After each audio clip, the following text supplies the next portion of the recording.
नमस्कार. मी मनीषा बोलते.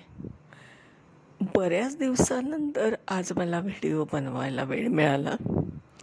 जरा प्रवास चालू होता आणि प्रवासामध्ये ते शक्य नव्हतं सगळं रेकॉर्डिंग आणि सगळं करणं. त्याच्यामुळे एक थोडासा विलंब झाला आहे. काही हरकत नाही. आपण आता आज जे बोलणार आहोत, ज्या विषयावर आपण चर्चा करणार आहोत ते आहे चंद्र आणि केतू. हे जे कॉम्बिनेशन आहे ना, याविषयी मला बोलायचं आहे. माझ्या कन्सल्टिंगमधून मला एक जे काही अनुभव आलेले ते मी सांगणार आहे. असं आहे की चंद्र याला आपण ज्योतिषशास्त्रामध्ये मन म्हणतो आणि केतू काय आहे, तर केतू हा बॉडी पार्ट आहे. हे आपल्याला माहिती आहे. म्हणजे त्याला हेड पार्ट नाही आहे. आता विचार करा, ज्या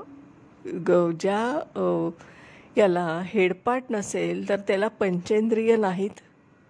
बाहेरून कुठलीही गोष्ट आपल्याला जे काय आकलन होतं आहे बाहेरच्या जगाचं त्या पंचेंद्रियांच्या द्वारे, त्याचा अभाव आहे ना. आणि मग त्याच्याने काय होतं, ही व्यक्ती इनर प्रवास जास्त लवकर करते. अंतर्मनात तिचं जास्त चालू असतं सगळं. मग काय होतं की हिची चंद्र आणि केतू यांचं जे कॉम्बिनेशन आपल्याला जेव्हा पत्रिकेत दिसतं ना, तर त्या व्यक्ती आपल्याला डिटॅच झालेल्या दिसतात, अलिप्त झालेल्या दिसतात जगापासून. एक विरक्ती आल्यासारखं तिथे त्यांच्या बिहेवियरमध्ये दिसत असतात त्या संसारात. सगळे त्यांची दिनचर्या चालू असते, सगळ्या गोष्टी त्यांच्या परफेक्टली चालू असतात. पण आतून म्हणाल तर त्यांचं म्हणावं तसं त्याच्यात रस नसतो, त्यांना इंटरेस्ट नसतो त्याचा. एक कर्तव्य म्हणून ते करताना आपल्याला समाजात दिसतात अशा व्यक्ती. तर मग हे असं आपल्याला जेव्हा प्रेडिक्शनमध्ये दिसतं ना, तर तिथे आपण बघायचं की त्या व्यक्तीच्या लाईफमध्ये कशा कशा घटना घडत आहेत त्या कॉम्बिनेशनमुळे, त्या ज्या काही योगामुळे. आणि मग ते लक्षात येतं आपल्या त्याचं आयुष्य. एक प्रकारचं आपल्याला त्याचं आयुष्य वाचता येतं त्या व्यक्तीचं. आणि आपण जर त्यांना विचारलं तर ते त्याला दुजोरा देतात आणि म्हणतात की बरोबर आहे, हे असंच माझ्या बाबतीत आहे. हे एक आपल्याला ना आढळतं बरं का पत्रिकेमध्ये. जरा लक्ष द्या. चंद्र आणि केतूचा जरा अभ्यास केला ना तर तुमच्या लक्षात येईल हे सगळं. मग अशा पद्धतीने जेव्हा आपण त्या ग्रहांचा अभ्यास करतो, ग्रह हे पत्रिकेमध्ये का आहे एका विशिष्ट स्थानात, एका राशीत, एका अंशावर, कारण त्यांचं काहीतरी तिथे कर्तव्य आहे आपल्या, म्हणजे त्या व्यक्तीच्या किंवा आपल्या आयुष्यात, आपल्या होरोस्कोपमध्ये ते ग्रह त्या डिग्रीवर का आहेत, त्या राशीत का आहे, नक्षत्रात का आहे, याचं एक आकलन आपण केलं पाहिजे. आपण त्याचा अभ्यास केला पाहिजे. नुसतं पण युती आहे, हे आहे आणि त्याची फलित असं आहे, असं प्रिंटेड जे 21 अपेक्षितचं जसं आपल्याकडे उत्तर असतं ना, तसं आपण घेऊन बसू नये. आपण त्याचा थोडासा वेगळ्या पद्धतीने अभ्यास केला पाहिजे.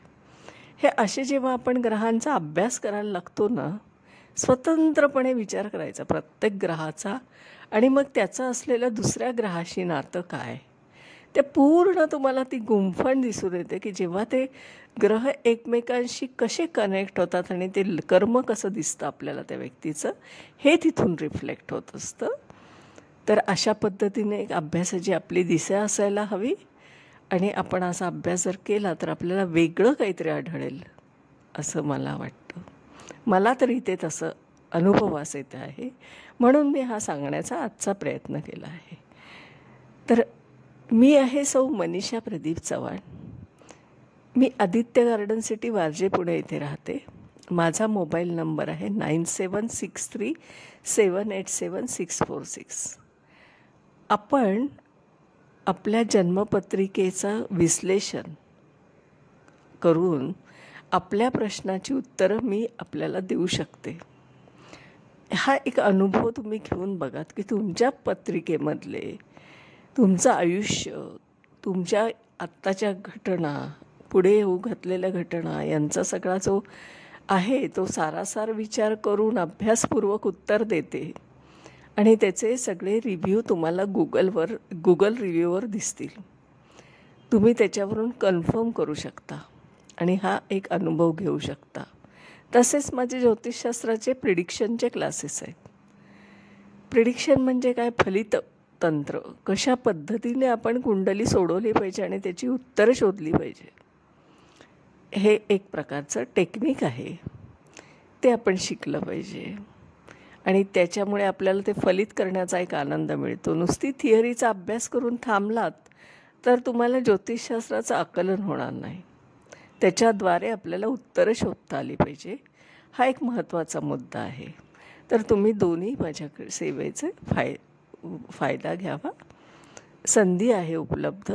आपण कन्सल्टिंगची पण संधी उचलू शकता किंवा क्लासेसला पण जॉईन होऊ शकता. आज मी इथेच थांबते. धन्यवाद.